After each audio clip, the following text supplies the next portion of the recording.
গরু হাম্বা হাম্বা করে ঈদে আনন্দ বাড়ে।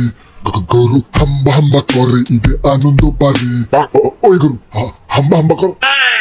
আব্বে হালাই এনে কি কুরবানি দিবার আইছো না ছাড়ে গামা পর অডিশন দিবার আইছো? গান গাইবার লাগছো গেলা। আর ভাই তিনজনে মিলা 1.5 লাখ টাকাতে গরু কিনে আনছি। খুশি ঠালায় আমার খালি গান না নাচতে মন চাইতেছে। বাপুরি কুরবানি দিতে আইসে নাচন যাইবো না, জলদি কুরবানি দিয়ে। আর না না, আমি কোরবানি দিতে পারবো না। আমার বাড়িতে ভাই ছোট ছোট বাচ্চা ভাই, কোরবানি দিতে যায় যদি লাত্তি লুতে খাই ইন্তেকাল করি, আমার বাবা বাচ্চারা তো না খাই মরবো। আচ্ছা ঠিক আছে, তোমার কুরবানি দেওয়া লাগবো না, তুমি খালি শক্ত করিয়ে লেঞ্জাটা ধরো। আরে তো ধরুন লেঞ্জা ধরতে পারবো না। লেঞ্জার বাড়ি তো কোনোদিন খান নাই, খাইলে বুঝবেন কত দামে কত চাই। বাপুরে তোমাকে যন্ত্রণায় জীবনটা মোর তেনা হইয়া গেলে কুরবানি দিতে আইসে ডরান যাবো না। ওই তোকে তো সাহস কম না, আমারে কোরবানি দিতে আইছস। লেঞ্জা দে বাড়ি দে কিন্তু হুতা এলাম। আব্বে হালায় কার সিনার ভিতরে এত বড় কলি যে আমাকে থেরেট মারে। ওই যে ভাই ওই দিকে তাকান। ওই আমি সেই ল্যাংটাকাল থেকে দেখতেছি আমাকে গরুগুলোর উপরে তোমাকে অত্যাচার দিন দিন বাইরে যাইতেছি। আকিকা করবা, গরু একটা বোল্ড আউট। সাদি করবা, গরু আর একটা রান আউট।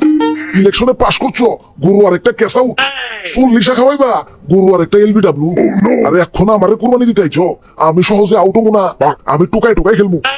ওরে সর্বনাশ, তা তুমি ঘাস খাওয়া বাদ দিয়া ক্রিকেট খেলা ধরছো কবে থেকে? কানসার নিচে এমন ভাবে ইয়র্কার মারমু যে ব্যাট কান দিয়ে সুজা গ্যালারির মধ্যে হাঁটা ধরবা। ওই আজকে কোনো ইয়র্কারে কাম হইব না। ওরে বাপুরে এত গিলা টাকা দিয়ে তোমার কি নামছি কি তোমার পটর শোনা লাগে? আর দাদু মহিলা গরু তো পটর একটু করবোই, আমাকে ওই অ্যাডজাস্ট করে নিতে হইব। ওই কিসের অ্যাডজাস্ট? আজকে তোকে সফটির নামে হাইকোর্টে গরু নির্যাতনের কেস করবো। ওরে বাপুরে সাবধানে, হাইকোর্টের জজ সাহেব কিন্তু লকডাউনের কারণে গরু কিনতে পারে না। এখন তুমি যদি তার কাছে যাও তোমার কিন্তু উইকেট পড়ে যাবো কনফার্ম। ওই আমারে কি ডর দেখাইতেছস? কেলা ডর দেখামো কেলা? তোমরাই তো করে ডর দেখাই সারবার পারো না। তোমরা গরু জাতি কত রাখালের পাদদের যে গুতা দিয়ে টেরা করে লাইছো সে খবর কি রাখছো? ওয়ান্স আপন এ টাইম আমারও এক গরুতে গুতা দিয়ে চিহ্ন বানাই লাইছে। এখন পর্যন্ত আমি ওই চিহ্নটারে জন্ম দাগ করে চালাইবা লাগছি।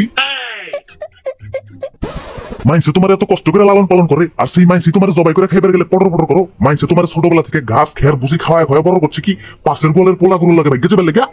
মাইনসের কি একটু হক নাই নাকি? আরে গরু তোমার যদি কুরবানি দিই না তোমার জীবন পুরো সার্থক হয়ে যাবো গা।